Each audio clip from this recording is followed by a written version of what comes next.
On March 7, 2023, a man collapsed inside a crowded Gaza commuter train, moving between Rafah and Gaza City. Passengers believed he suffered a sudden medical emergency. He was Hamad Shamshir, a clandestine missile engineer whose death triggered global whispers. Within minutes, Hamas security agents sealed the carriage. Paramedics scanned his body, puzzled by the absence of wounds, blood, or visible trauma. He looked asleep, yet his pulse had already vanished. Something had killed him without leaving any ordinary trace. Outside, passengers filmed chaos on trembling phones. Rumors jumped instantly from station platforms to encrypted channels. Some said he was poisoned. Others swore it was a drone-guided chemical dart. Silence from officials only fed speculation and fear. By nightfall, regional intelligence groups were already pulling files. Shamshir was not a random commuter. He was a priority target whose work on extended-range rockets altered battlefield mathematics. His death meant strategic relief for one nation, strategic crisis for another. Journalists asked how such a high-value figure moved unguarded. Analysts wondered why Hamas failed to protect him. Researchers of covert warfare whispered a single phrase repeatedly: signature elimination. To kill that leaves no evidence behind. A perfect operation. Who planned this? Was it Israel operating deep inside hostile territory with invisible precision assets? Was it an allied intelligence service working through contractors? Did internal betrayal open a corridor for surgical penetration and timed elimination inside a moving train? Mossad did it. How did operatives enter Gaza, infiltrate surveillance corridors, track a hidden engineer and kill without detection? If not Mossad, then who? Possessed technology capable of death without residue, poison, bullet, or blast signature during daylight transit. If it was internal betrayal, why now did factional rivals eliminate a rising figure whose innovations threatened their influence? Did a foreign intelligence service bribe insiders for route schedules and carriage positions? What price buys betrayal inside the world's most surveilled enclave? Why kill him on a train? Why choose a public moving target rather than a safe house strike or air attack? Was the location symbolic, operationally convenient, or required by a new weapon system demonstration who wanted witnesses yet ensured confusion? One man died quietly, between steel rails and concrete walls. Yet the ripples of his death reached foreign ministries, war rooms, and intelligence bunkers. This was not merely a fatal event. It was a message carved through silence, precision, and cold intent. Shamshir was born in Kanunas in 1985, the middle son of a mechanic and a school teacher. His childhood unfolded inside cracked concrete streets, Israeli drone hums, and an environment where conflict shaped ambitions more than textbooks or mentors. He showed early mechanical talent, dismantling broken radios and rebuilding rusted bicycles into strange contraptions. Teachers remembered an intense boy who stared silently at machines for hours. He memorized wiring patterns faster than classmates absorbed basic multiplication tables. Relatives described him as polite yet distant. He rarely played with cousins, choosing instead to sketch mechanical diagrams in discarded notebooks. The loneliness was not sadness, they said. It was focus. He possessed the urgency of someone constructing something unseen. During adolescence, his fascination moved from bicycles to improvised fireworks. He learned chemical ratios from contraband pamphlets, replacing childish enthusiasm with calculated experimentation. Was not ideology then. It was raw curiosity about propulsion, velocity, and explosive force contained inside ordinary household objects. His family assumed he would become an engineer. Instead, he absorbed underground political lectures delivered by older students. They spoke about occupation, resistance, and technological asymmetry. He realized weapons were simply machines with different purposes. His innocent experiments gained darker meaning. By 20, he was known among peers as the quiet inventor. He fixed surveillance radios for militants, modified household drones for reconnaissance, and built crude mechanical triggers using salvaged parts. Every improvised solution proved his mind operated ahead of available resources. He was not charismatic. He did not give speeches. He spoke through trial devices, hidden launch switches, and prototype pipes that launched small rockets across abandoned orchards. His identity evolved from curious builder to crucial contributor without dramatic ceremony or public declaration. His ideology was described as coldly mathematical. He believed resistance required engineering superiority rather than slogans. He kept a strict work routine, drank bitter tea constantly, and rarely smiled. Associates said he viewed war like a physics problem, awaiting solution. Internal documentation nicknamed him the calculator. Others called him the Tinker Saint, mocking his tireless work ethic. He liked neither title. He told comrades machines did not care about poetry. They either fired correctly or killed their operators instantly. His transition into full militancy began after the 2009 war. He saw destroyed homes, including his childhood neighborhood. Something hardened. He volunteered for clandestine engineering cells, insisting his skills could change battlefield geometry. Leadership accepted eagerly. They needed thinkers, not speech makers. He soon became indispensable, designing launch platforms requiring fewer personnel and shorter exposure time. His innovations drew attention from foreign intelligence analysts. They observed rocket range increases, improved reliability, and new ignition systems. Each upgrade quietly shifted strategic balance by measurable increments. By 2021 he was considered irreplaceable. Foreign newspapers never printed his name, yet classified dossier listed him alongside senior command figures. He was not a public leader, but he built the weapons leaders depended upon. His life became secrecy, solder fumes, and constant movement. His first clash with authorities came in 2007 when Israeli patrols intercepted a workshop assembling improvised detonators. He escaped through underground tunnels while several collaborators were captured.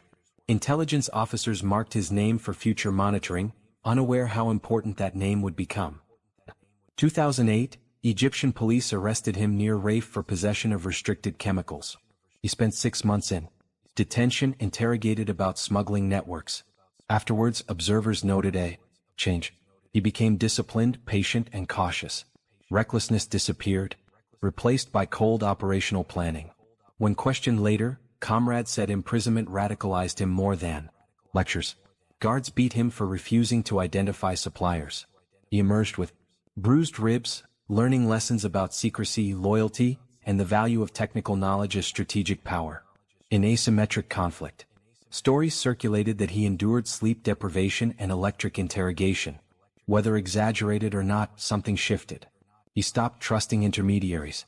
From then onward he built devices alone, never allowing others to observe final assembly. Safeguarding methods like guarded mathematical proofs. He joined a clandestine engineering wing not publicly listed among militant brigades. Intelligence files reference it as Unit 15, a technical division specializing in adaptive rocket platforms. Members were ghosts working underground, unseen even by many within their own organization. By 2012 he redesigned launch rails, enabling faster deployment and reduced thermal signature. The first operational test struck an Israeli military staging area. Analysts noted improved trajectory stability. His name entered foreign intelligence cables coded as Target Sparrow 11. His responsibilities expanded into smuggling coordination. He oversaw procurement of carbon fiber tubes from Libya, ammonium compounds from Sudan, and electronic timers from Turkey. He never traveled but controlled shipments through encrypted chats, proving logistical mastery equal to engineering skill. Between 2013 and 2016, multiple kidnappings along Gaza border tunnels were attributed to units equipped with his customized booby traps. Israeli reports documented magnetic charges triggered by vibration sensors, devices unknown before his involvement. His fingerprints were invisible, yet patterns revealed his logic. When Hamas internal records listed weapons incidents, his projects appeared repeatedly. Motor upgrades, underwater drone tests, adaptive warheads with motorized stabilization. Each incident escalated Israeli retaliation. Each retaliation escalated funding for his workshop. Violence increased like a mathematical sequence with no plateau. Intelligence dossier. Identify 5 key incidents. April 2014 extended range test rocket landing near Ashdod. August 2015 failed prototype detonation killing 2 engineers. January 2017 Crossbar drone reconnaissance using modified commercial quadcopter. June 2018 guided short-range missile demonstration. March 2019 factory explosion. Foreign agencies attempted to kill him multiple times. A booby-trapped warehouse in 2017. Detonated hours before his arrival. A drone strike in 2019 missed by 90 seconds. A poison shipment failed when he randomly delayed inspection. His survival frustrated planners. His notoriety grew internally. Young militants whispered he was untouchable. Others feared him, believing his work invited inevitable retribution. Families living near workshops relocated. They understood proximity to him meant proximity to precision air strikes and silent night raids. He responded by becoming even more mobile. Workshops shifted weekly. Equipment traveled on donkey carts disguised as fruit shipments. Designs were split across multiple hiding places. He turned secrecy into a science. Understanding. Survival is another engineering problem requiring continuous iteration. Former associates said he rarely slept. He checked rocket chambers with trembling hands. Terrified of misalignment. He believed one failed design could kill comrades. Paranoia became devotion. He trusted devices more than humans. Machines, he said, never lied to survive. By 2022, foreign intelligence agencies classified him as a strategic threat. Not because of ideology but because he represented technical evolution within militant structures. Eliminating him was not punishment. It was the removal of exponential capability. Mathematical equilibrium demanded his death. By 2021, his name appeared on multiple internal Israeli priority lists. Analysts noted his work increased rocket range by measurable percentages annually. He was not merely a technician. He was a force multiplier whose existence altered battlefield mathematics and strategic risk calculations. American intelligence cables described him as a rising generational threat. European agencies monitored procurement routes related to his designs. Egypt submitted classified warnings about tunnel transfers connected to advanced propellant compounds. His technical signature was visible across several continents. Official Israeli documents labeled him Tier 1 High Consequence Engineer. This classification reserved for figures whose removal significantly reduces enemy capability. His elimination became a matter of algorithmic threat assessment rather than emotional retaliation or ideological targeting. Each assassination attempt revealed his caliber. In 2018, a remotely detonated device destroyed a warehouse minutes after he left. In 2020, a drone fired a miniature missile at his convoy, killing 2 bodyguards, but failing to reach his armored compartment. A shipment of poison ball bearings appeared in 2021, hidden among legitimate machinery parts. He personally inspected the crate and ordered its immediate destruction. Observers concluded he possessed rare intuition, possibly driven by experience, paranoia, or constant internal threat calculations. Hamas leadership understood his value and vulnerability. They rotated safe houses, issued decoy travel schedules, and assigned different escorts weekly. Yet every protection measure created movement patterns. Every pattern provided foreign agencies analytical footholds for future precision strikes. Foreign operatives studied his habits. He refused cars without custom ignition modifications. He avoided routine pathways. Yet he loved rail transport, believing extended civilian presence provided cover. That pattern would eventually become the weakness leading directly to his demise. Israeli planners predicted his downfall would require patience, proximity, and deniable methodology. They sought a kill mechanism producing natural death appearance, avoiding air strikes or explosions. A silent elimination inside public transportation would disable suspicion and expose no traceable ordnance. Internal intelligence reports suggested inevitability. Each technological advance he produced raised foreign urgency. Survival probability narrowed mathematically. Statistical modeling indicated he could not evade elimination indefinitely. Every movement increased detection chance.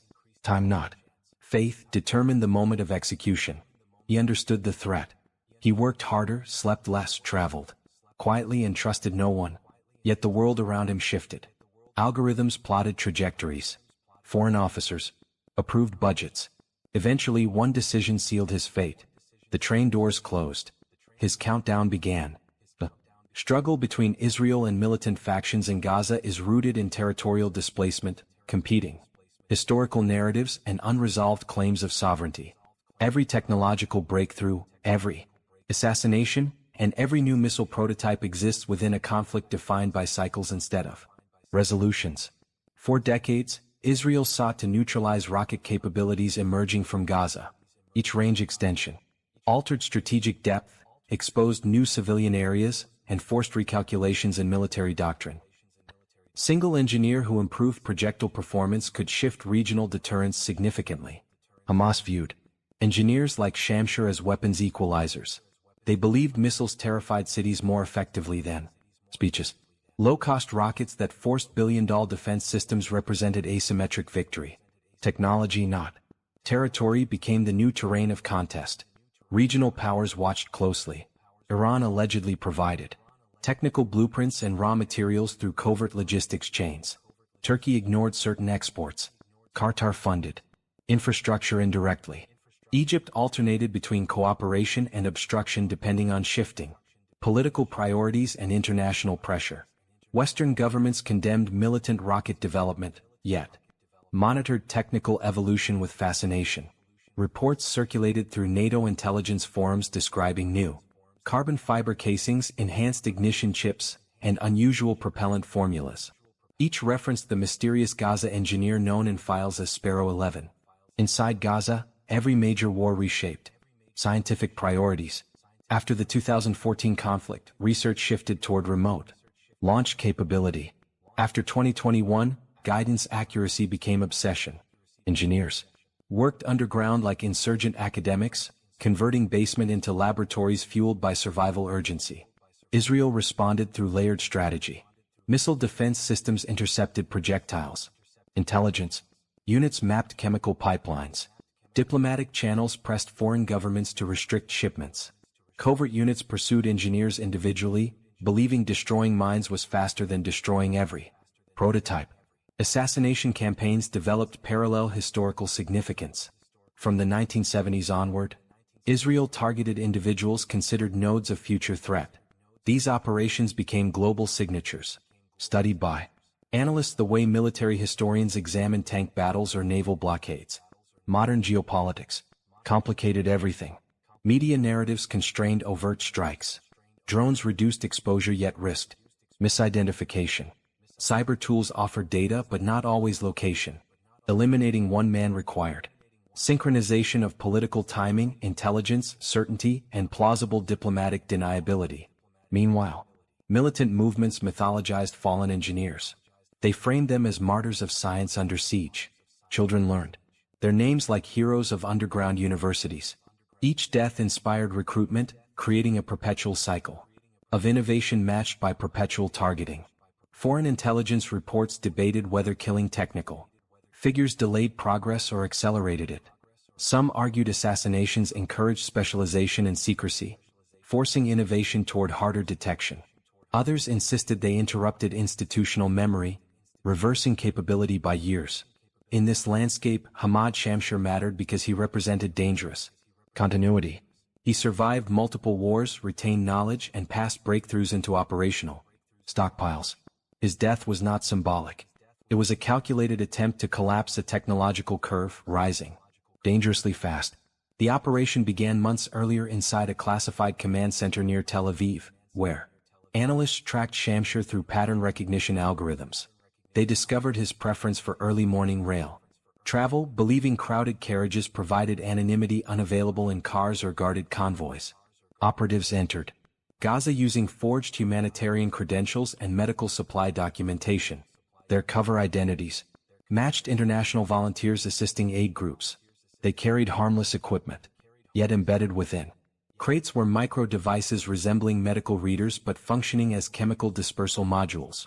Safe houses were rented near Raif under fake Syrian refugee passports. Digital transfers routed through multiple cryptocurrency layers, concealed funding sources. The team maintained separate movements, never appearing together. Every interaction followed one-time pad communication protocols to eliminate electronic traceability. Surveillance began with simple observation. They photographed entrances, measured platform lengths, and mapped blind spots between ceiling cameras. A rail maintenance worker unknowingly bribed provided locomotive maintenance schedules. This information revealed exact carriage alignment patterns at critical boarding stations. Next came signal interception. Engineers deployed disguised Wi-Fi amplifiers near ticket checkpoints. They captured encrypted network pings from militant communication devices. When one device repeated Shamsh's known encryption signature, they confirmed his presence without risking direct tailing or physical approach. The kill mechanism required innovation. Traditional poisons risked trace detection. Bullets created political fallout. Instead, they chose a microaerosol compound activated by timed dispersal trigger. It induced neural shutdown within seconds, leaving no easily identifiable forensic markers inside bloodstream or tissue. Operatives installed the dispersal module beneath a seat frame 3 days before assassination. It remained inert until triggered by proximity sensor reading Shamsh's specific mobile frequency. No detonation occurred. No sound escaped.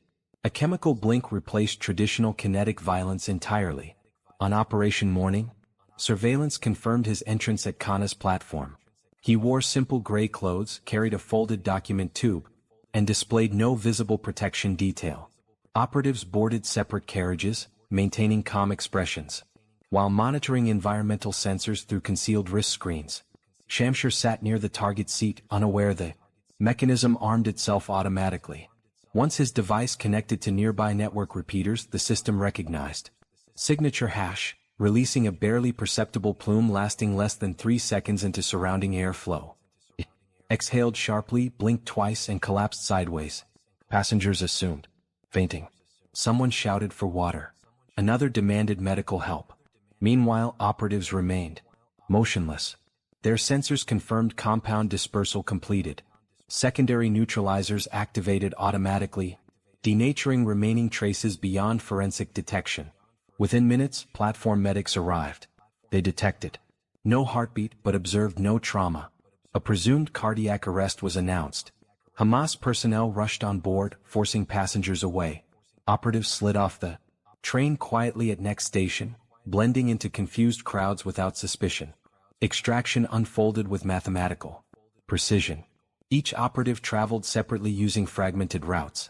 One disappeared into a tunnel exit disguised as storm drain worker. Another boarded a bakery truck heading toward checkpoint clearance.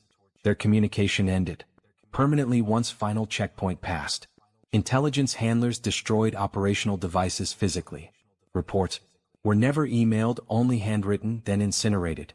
Photographs were printed once, viewed briefly by analysts, then shredded. The assassination existed only in minds of participants and a single sealed archive file. Foreign ministries issued no comments. Israeli officials denied involvement. Hamas claimed martyrdom without providing evidence. News outlets repeated conflicting statements. In intelligence circles, professionals quietly admired the kill, noting its silent efficiency and psychological precision rather than explosive spectacle. The operation demonstrated evolution of targeted killing. No drones, no missiles, no massive collateral risk. Instead, assassination became chemistry, data science, and behavioral mining. Covert lethality now traveled inside ordinary commuter trains, disguised as harmless environmental equipment. Passengers remembered only confusion. Someone fainted. Medics rushed. No explosion occurred. No gun was fired. Yet the strategic effect rivaled aerial bombardment. One engineer died quietly. Entire weapon development pipelines collapsed instantly without public shockwave or international condemnation. That train carriage became historical pivot. Unknown to ordinary travelers, geopolitical equations shifted while wheels clattered across tracks. Intelligence analysts later described it coldly. A perfect operation requires no dramatic flourish. A silent death proved more terrifying than any visible strike. Some claim a final. Operatives stayed on board watching Shamshir's body being removed. Others insist every agent exited earlier. Intelligence records will never confirm truth. As with all refined eliminations, mystery becomes design feature, protecting participants and deepening psychological shock. When the train reached Gaza City Terminal, emergency teams removed Shir's body under frantic supervision. No visible wounds. Complicated diagnosis. Hamas officials immediately declared suspicious circumstances, ordering secrecy, restricting photography, and confiscating phones from passengers believed to have filmed the collapse. Initial medical examination listed cardiac failure. However, military doctors noticed irregular neuromuscular shutdown patterns. They observed rigid pupils without typical clotting signatures. Toxicologists demanded full autopsy under controlled laboratory conditions. Rumors spread faster than results, creating atmosphere of internal panic. Autopsy occurred inside secure facility beneath Shifa Hospital. Specialists dissected organ samples, searching for exotic toxins. No common poisons appeared. Tissues seemed chemically normal, yet microscopic. Examination revealed unprecedented neural disruption consistent with theoretical compounds discussed only in foreign research publications. Investigators reviewed carriage CCTV. Footage showed Shamshir boarding alone, sitting calmly then collapsing abruptly. No assailant approached. No device appeared visible. Analysts replayed frames endlessly, convinced something must reveal anomaly. The footage revealed nothing except silence, surrounding sudden biological shutdown. Security teams examined passengers. Several foreign-looking individuals boarded earlier and exited midway. Their faces matched no recorded aid workers. 2 carried backpacks never recovered. Forensic sweep found faint residue beneath seat frame, composition unknown. To local laboratories. When foreign agencies reviewed imagery, analysts recognized operational signatures. Similar residue appeared previously in Damascus after unexplained death of chemical scientists. Classified. Assessments circulated quietly. Specialists concluded delivery mechanism utilized unique aerosol dispersal method, requiring advanced research infrastructure. Diplomatic fallout began discreetly. Hamas accused Israel publicly. Israel issued categorical denial. Western governments remained silent, refusing comment. Regional media speculated endlessly, casting narrative as shadow duel between intelligence empires where science replaced bullets and invisibility replaced explosions. Internal power struggles erupted. Commanders demanded answers about compromised travel routes. Some suspected infiltrators inside security detailing. Secret arrests reportedly occurred within weeks. Interrogations produced confessions and conflicting testimonies, deepening paranoia. Throughout military engineering departments, foreign intelligence units monitored reactions carefully. Analysts documented slowdown in rocket testing frequency. Supply pipelines paused. Technical workshops shifted underground. Killing one engineer achieved strategic paralysis without requiring bombed buildings, destroyed laboratories, or internationally controversial airstrikes. Ultimately official. Investigative report declared unknown chemical agent delivered through unknown method. Case remains sealed, hidden. Inside locked archive within senior intelligence director at headquarters. His death classified not natural, not accidental, but undeciphered. Mystery became weapon, leaving science frightened of its own progress. Behind every silent killing exists an invisible state machine built from analysts, linguists, scientists, and accountants. They never hold rifles. They approve reagent purchases, forge travel itineraries, and justify budgets with phrases like national contingency safeguarding. Bureaucracy becomes the operational bloodstream of modern assassination. These agencies operate inside glass buildings with no external signage. Their corridors smell of recycled air and printer toner. Meetings involve performance metrics for elimination timeline success measured by how little evidence remains after a body collapses without visible force. Internal memos describe engineers like Shamshir not as humans but as system components. Terms include capability, vector, disruptive multiplier, and removable node. Dehumanization enables clerks to authorize death with same detachment used when processing expired passport renewals. Inside intelligence, folklore operatives receive mythic titles. Silent Horizon are chemical dispersal specialists. Ember Ghosts manage proximity signature tracking. White Ledger control forged identities and financial laundering.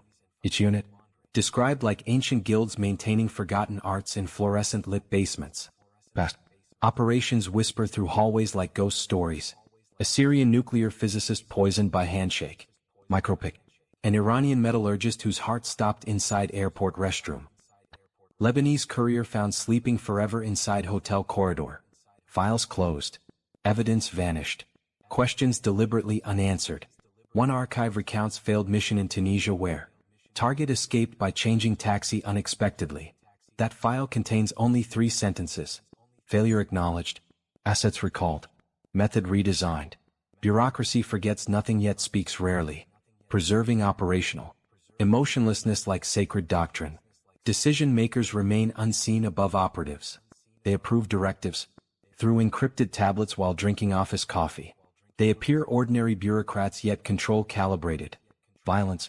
They are flawed strategists playing chess with real blood and irreversible technological consequences. His funeral drew thousands under gray coastal skies. Flags covered the coffin. Loudspeakers praised his scientific devotion. Children watched silently, realizing engineering genius could equal battlefield heroism. No rocket salutes erupted. Only whispered promises of vengeance drifted across sand-filled cemetery pathways. Within weeks, workshops shuttered or relocated.